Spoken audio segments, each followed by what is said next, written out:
Hey everyone, it's Pavlina from Pavlina's Kids Place, and we are here at the ASI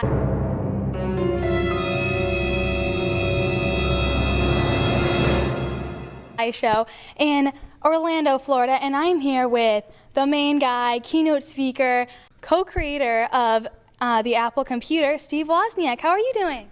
Very good. I always get acknowledged as being a co-founder of Apple Computer, but I'd really rather be acknowledged as a big prankster in life. Yeah. Someday. My next book will be on pranks. Nice. Yeah, actually, speaking of your books, I have your iWoz book and your Steve Jobs and Steve Wozniak book. Like, this is so cute. Well, read the iWoz book if you want to find out how Apple really started. That's the one to read. Yeah. It literally goes from when you were starting out with your dad and everything. It's really cool. And then this book's explained everything about how you even came up with the name and stuff. So it's really cool. Good. Yeah. I hope it's correct. If you could say how Apple was starting out, wow, we really did something amazing. What is one thing that you would say about Apple? One thing about Apple, you know what? From day one, this was going to be our life's endeavor. We were going to start a company. It was going to be great forever. It was going to help people do things and become masters, become more powerful than they ever could be.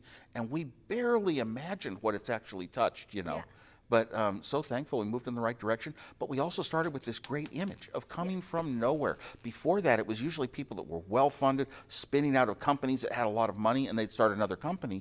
And this was just two young people, We couldn't even speak business talk. We'd never had a business course. We had no money in the bank. Mm-hmm. And so it's a good story that caught a lot of imagination and inspired other people to do similar things. Yes, it definitely did. So with high school, was that kind of your push for everything, or did you kind of push yourself?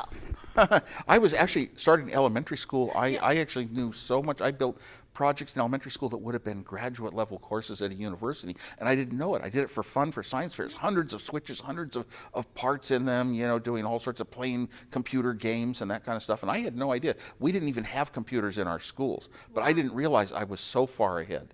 Yeah, in high school I developed so far. I didn't know Steve Jobs yet. Yeah. Met him later on during my college years. Mm-hmm. That is so exciting, though. Oh my gosh, I wouldn't even know what to be doing. That's crazy. You know what? But I admired it. My father had been an engineer. I'd always wanted to be an engineer. Engineers have to study and learn a lot of mathematics in the old days for analog electronics. But in digital electronics, you had to think out, and I had to know on paper, solder them together myself, and build things. I'm glad I was a builder too. Yeah, I know. Once we got to computers, you also had to write the software. You had to do the hardware and the software. Had to do it all. But if you didn't do it all, you didn't have something for yourself. If you didn't have money, you couldn't afford it. So you had to build it. Thank you so much for talking to me. Mm-hmm. Yeah, a pleasure.